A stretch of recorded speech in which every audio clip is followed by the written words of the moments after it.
Okay.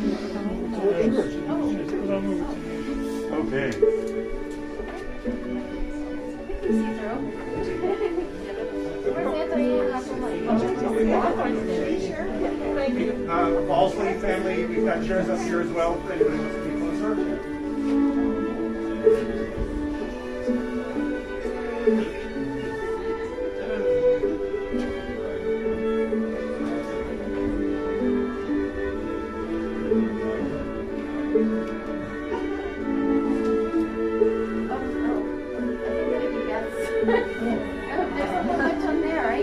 Yes, you're right.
Okay.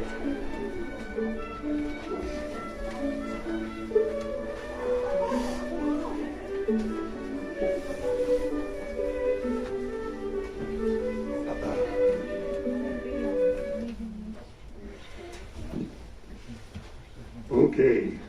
Can people hear me okay? Yeah. All right. Come on, microphone. How about now? That might be better. Okay. I'm obviously not a DJ. Good afternoon, and thank you very much for traveling near and far for this little rainy day ceremony in the woods of Oakmoss. We are here to remember Richard Balsley, May 8th, 1938 to August 25th, 2021. My father, who picked this wonderful property and worked so hard to make it beautiful and learn about the mushrooms here and share his passions for life in many ways, from trying to improve world hunger, famine. He worked a lot locally to bring food to the food bank, picking up stuff every week. And I wanted to say that I'm very grateful for the many positive memories I had with Dad, going camping across the country, visiting national parks in Canada, Walt Disney World in Florida, waterfalls, Taganek, Watkins Glen, Niagara Falls, going up to the coast of Maine. Nubble Light and Goldenrod Taffy were some of my favorites growing up. I want to thank, I think this is in alphabetical order, but Anthony for coming, John and Debbie with all their hard work for arranging a lot of beautiful food and flowers and other things here. Tom and Sarah, thank you so much, and Sam, I hope. Kim and Barbara Boren, our neighbors who've lived here all along and have been very kind and friendly over the years. John and Nina Burkhart, Diane and Michael Gaston, Sue's sister and husband from Raleigh, actually Clayton, North Carolina. Beth and Glenn Gross. Beth's going to speak a little bit more and much more eloquently than I. Suzanne Balsley Jenkins, Rich's sister, and her son Tommy, and wife and children. Apologies, I don't see that written down. There's Tom and Jackie Jenkins. And their 2 kids. Thanks, Mom. I'm embarrassing myself. Megan, Wes and Katrina. Wesley Basin, Sue's brother from California, and their son Joshua, and I think that's Tom and Tina Nims, who really drove all the way from Maine. So wonderful. to see them again, and Linda Sashua, Debbie's sister. So I thank you all. I invite you to look at the paintings and the other beautiful things around the house. And there's lots of wonderful food. And what's next? Here comes Beth. Thank you, Doc. Love you. I would like to Eat the microphone. Eat the microphone. Eat it, okay. I would like to remember my, can everyone hear me? Yes. Yeah. All right. I would like to remember my father, Richard Balsley, using one of his favorite habits, alliteration. We all grew up hearing him enjoy using the same sound in adjacent words. I am holding a gift from Hospice to help memorialize my father as a fuzzy, furry friend. I'm going to call him Frederick, made with one of his favorite flannels. To name the 5 finest favorites of my father, I must simply start with the first and foremost, family and friends. My father would spend many of his days in eager preparation of the ideal family fiesta. He would have loved to organize the optimal date, time, location, and menu. In honor of my father's biggest supporter, in wedded bliss, I have chosen to wear both my mother's wedding wreath along with her golden slippers as a way to honor their lifelong commitment and holy matrimony. My father would be so very proud of the family and friends gathered here today that in spite of all the obstacles, we're able to come together to celebrate his life. The fabulous fungi would have to be next on his list. My father proudly collected and cataloged well over 1,000 mushroom species from this place he lovingly referred to as the Oakmoss Mycological Preserve. He wrote and self-published his key to the rustlers of Europe and North America, documenting the characteristics of each species. He was a member of the New Jersey Mycological Association and the North American Mycological Association, and even had a mushroom named in his honor.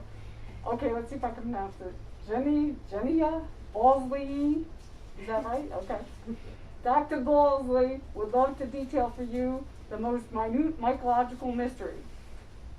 As an example, he would enjoy describing the crimson creases to the gilded gills of his most recent find. Flora would be next, being both his mother and grandmother were avid gardeners in the great town of Union, New York, where he had grown up. Both of these women adorned their homes with beautiful bouquets of decorative dried flower arrangements. My father would try his very hardest to emulate their love of flowers with his own creative assortments from Oakmoss. Our family has a painting of a flower arrangement that once sat upon the bureau in his beloved Grandma Hickman's sitting room. Fauna would be his 4th favorite, being he loved to document and catalog all the animal inhabitants of the woods that surrounded our home for over 57 years. From the flying squirrels to the fur-free fish and frogs that would be fed faithfully by my father, he was enamored of all the wildlife that would so graciously share their habitat with us. My father loved the pileated woodpeckers, foxes, deers, chipmunks, and even a turkey now and then. It was just those darn pesky squirrels and robins who became the arch enemies when they shredded the moss he nurtured in the yard. The forest would be his 5th favorite, would be the 5th favorite of my father, for he had an unquenchable desire and love for the natural wonders of the world, which he had hoped to share with everyone. As a child, I was brought on camping trips across the entire country, from New Jersey to California, in one trip from Maine to Florida and several others. As a family, we often stopped to visit family, friends, and all the national parks along the way. My birthday present one year was a camping trip to one of my favorite natural wonders, Boulder Field at Lake Harmony. Another Balsley family favorite was Watkins Glen, which has a reputation for leaving visitors spellbound. At a future date, we plan to privately spread his ashes in places he loved. Let's see if we can do it. Oakmoss, Mycological Preserve, Tunkhannock Falls in the New York Finger Lakes region, and his childhood home property. We pray that they will slowly dissolve in the rain to help restore and replenish the mushrooms, moss, and mighty oaks that have stood for time immemorial, just as the spirit of my father will live on through all of us. Thank you. Now another one of his musical favorites, Handel's water music.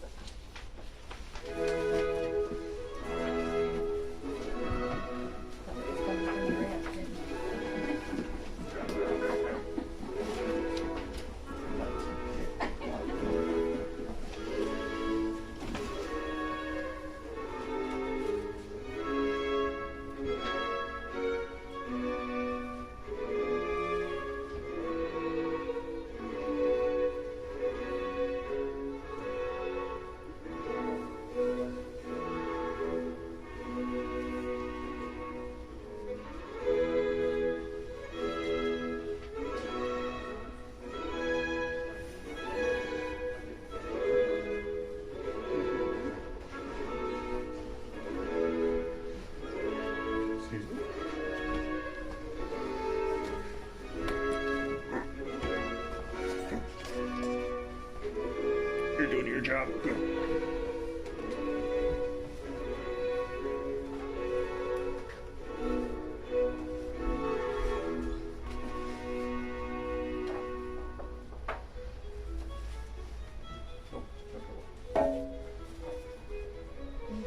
I'm waiting for the music. No. It's pretty. Oh, okay. I changed my mind, Diane. Just lift it up. All right.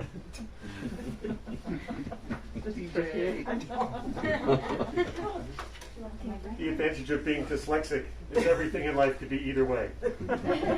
Or both ways or neither way. Okay, the blessing of the ashes. So I happen to have his ashes here in this beautifully decorated box with his favorite waterfall, Titanic, on the front.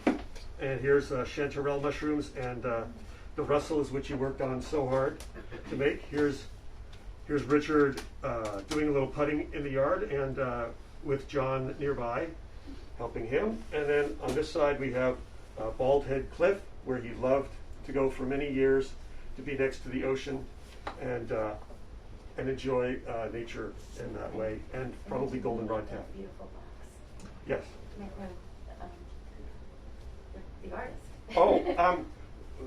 Lovely Miss Megan, who's sitting on the couch and waiting. She personally decorated this box as a gift to us, and we are very grateful for all of her talents and good spirits in helping us over this last year, taking care of Richard and other things, keeping the yard up as much as possible, and decorating and putting in new wallpaper, freshening things up after 60 years of, shall we say, Mr. Frugal saying no. Okay, Blessings of the Ashes by Adi Ama Krapa, which doesn't sound right, excuse me. Claimed by death, we remember Richard's life. Blessings for a life well lived. Blessings for a peaceful departure. Blessings for shared friendships. Blessings for humor and wisdom. Blessings for faithful service in this community. Blessings for curiosity and a zest for life. Blessings for love of family. Blessings for the known and the mystery. Blessing on Rich's ashes. Amen. Amen.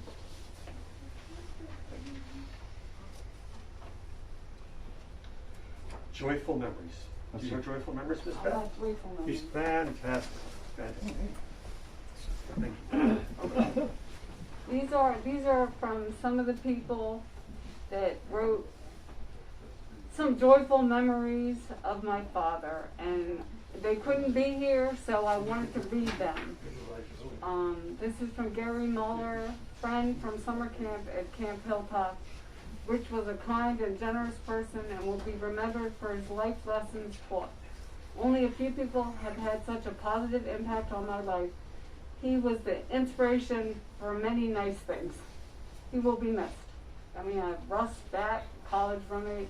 Both chemistry majors at the University of Rochester, we shared many classes and laboratory sessions, were roommates for 2 years, meals together in the dining hall, etc. After graduation, Dick was my best man at my wedding to Carolyn Kahn in July of 1960.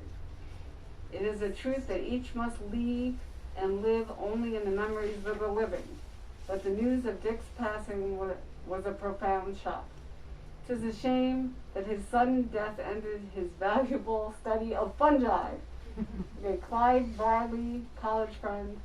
We're so sorry to hear of Rich's passing.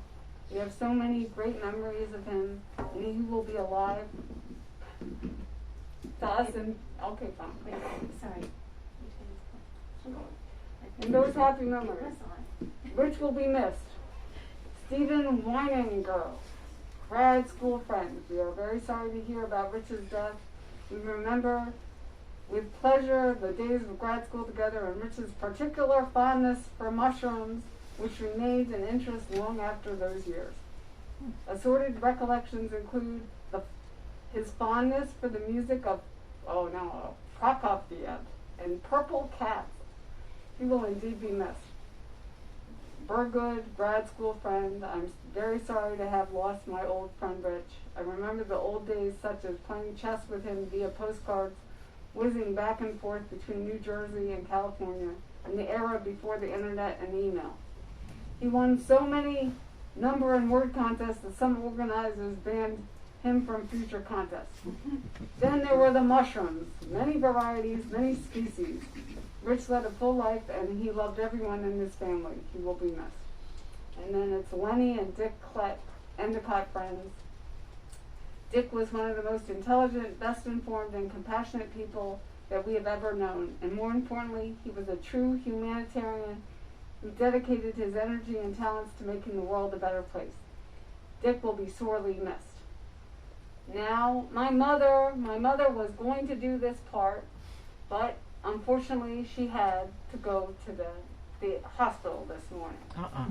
And so I have just an idea that she might have wanted to open it up if anyone else had any comments that they wanted to share.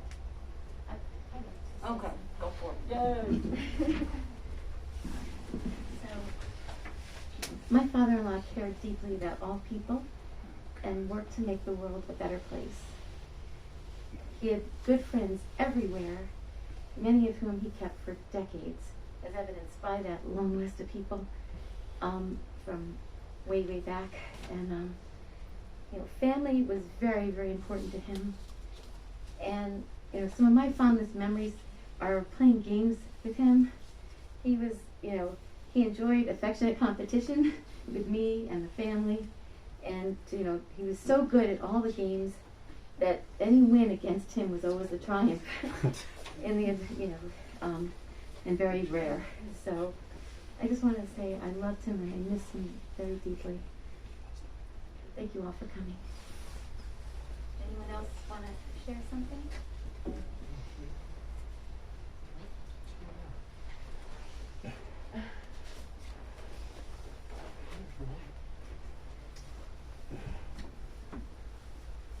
Hi, I just wanted to tell you a few things about my father. Dad was a scientist.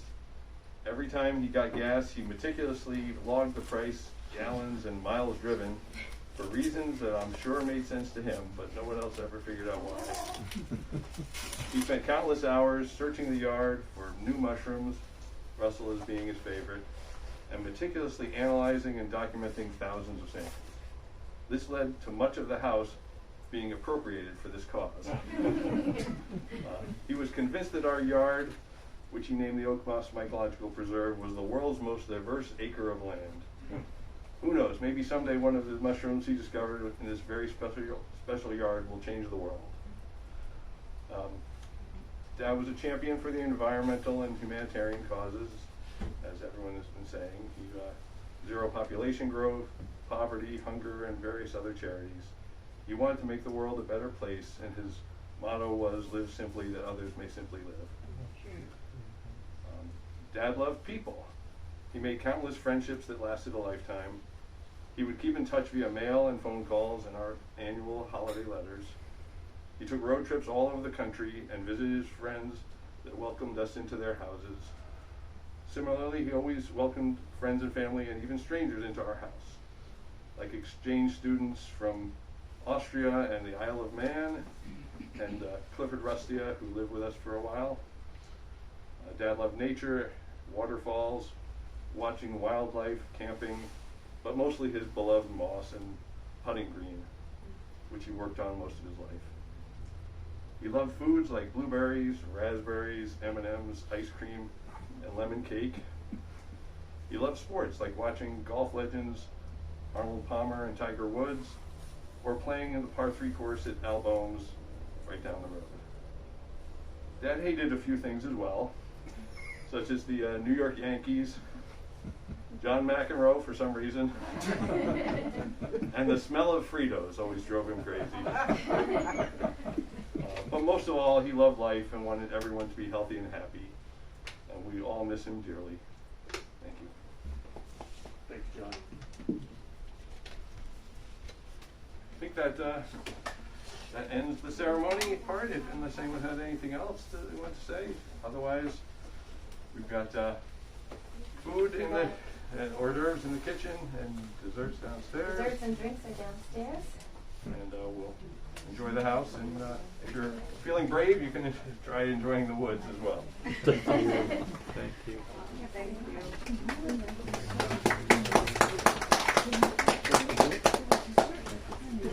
Ice cream. Oh, thank you.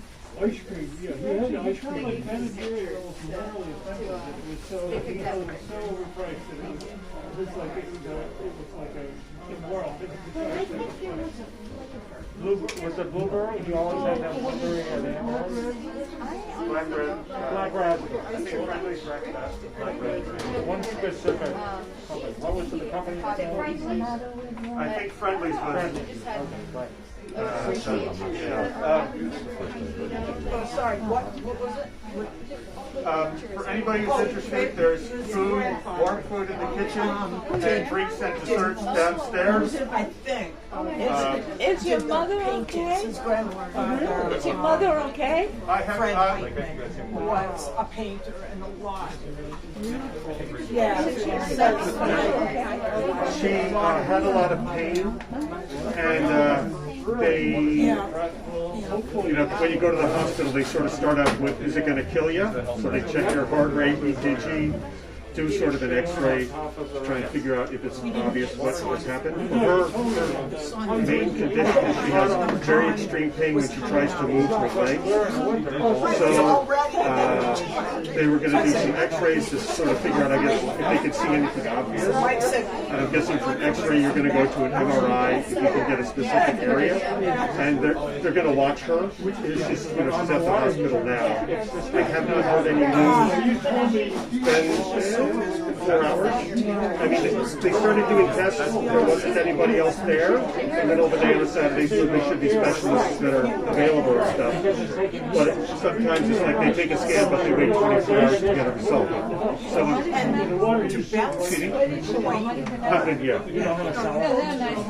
yeah, nice people.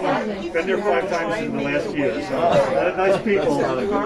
But anyway, so I'm expecting today will be a sort of, hopefully her pain will be under control. She'll be able to get some rest. We'll do some tests, and then tomorrow they'll have like around noon or something, the doctor will make the rounds and say, this is what we found out yesterday. This is what we're going to look at tomorrow.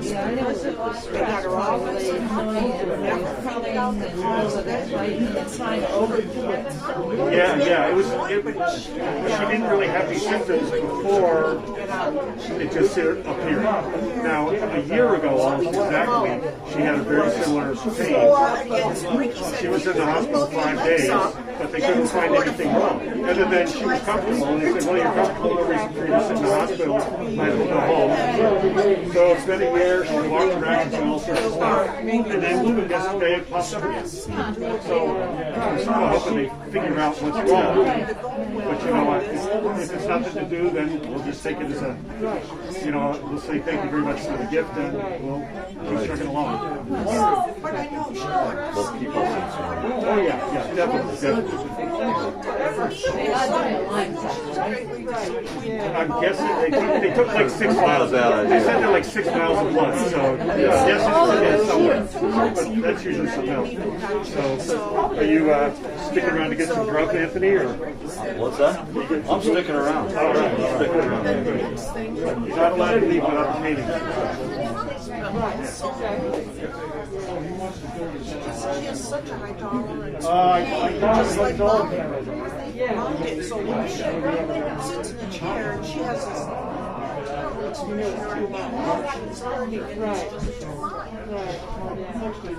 So in Ricky, I said, Ricky's family, when she had planned on, even if she was here, it's going to be here. So,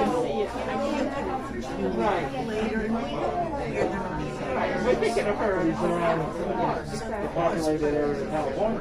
But he wants to go up I mean, I just hung up the phone for her Wednesday. She called me right back in there. She forget to tell me. She just got your email saying you and John were coming. She goes, I couldn't wait to tell you. I had to tell you that they're coming. I went, oh my gosh, I don't think I've seen you guys. They brought Sarah down to look at Duke. That's the last time I remember. So I'm there. Oh my God. I had no idea what it was. They never told me that. Because I would have gone current test results. He's got a bad herniated disc in his back, so he's in a lot of pain. So, yeah, exactly. So he's having to have some surgery in the middle of June. Speaking of surgery, what's going on with Sonia? I think she has some kind of I think it's neck and cervical area. after the time, he's got plenty of know it's kind of funny. All these pictures of everybody with their masks on. Hope your mom can figure out